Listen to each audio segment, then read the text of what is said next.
John chapter 13, verses 34 through 35. A new command I give you. Love one another, as I have loved you. So you must love one another. By this, all men will know that you are my disciples, if you love one another.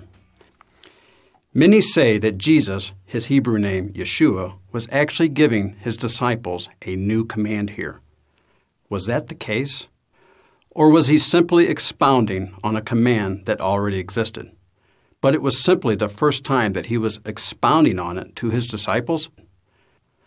Thus, the old commandment was a new commandment to the disciples again. John chapter 13, verses 34 through 35. A new command I give you, love one another, as I have loved you. So you must love one another. By this all men will know that you are my disciples, if you love one another. As I have loved you, so you must love one another. This is where Yeshua expounds on his example of what he called the second greatest command in Matthew chapter 22. Yeshua replied, "Love the Lord your God with all your heart and with all your soul and with all your mind. This is the first and greatest commandment, and the second is like it. Love your neighbor as yourself. All the law and the prophets hang on these two commandments." So where do we find this command in the Scriptures? Leviticus chapter 19, verse 18. Do not seek revenge or bear a grudge against one of your people, but love your neighbor as yourself. I am Yahweh.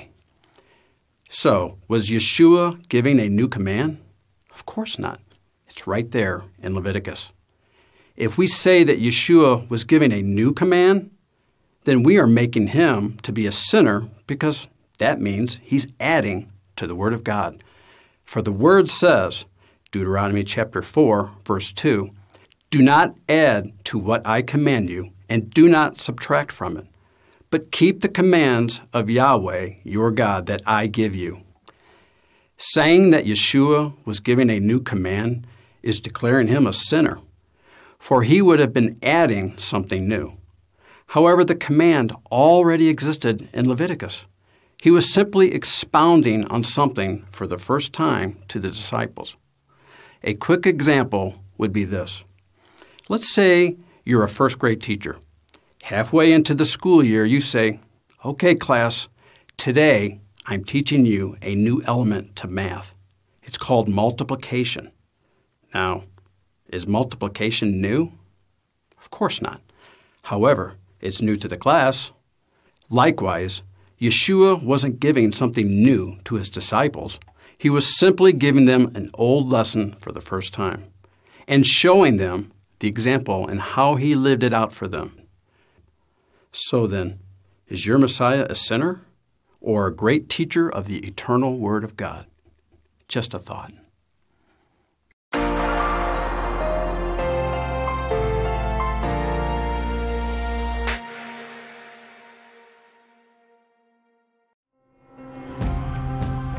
It is because of you, our generous supporters, who make it possible to offer these high-quality teachings completely free of charge. If you feel led to support 119 Ministries so that we can continue this effort, please visit testeverything.net and click on the Support 119 tab. Learn how you can partner with us to take the whole Word of God to the nations.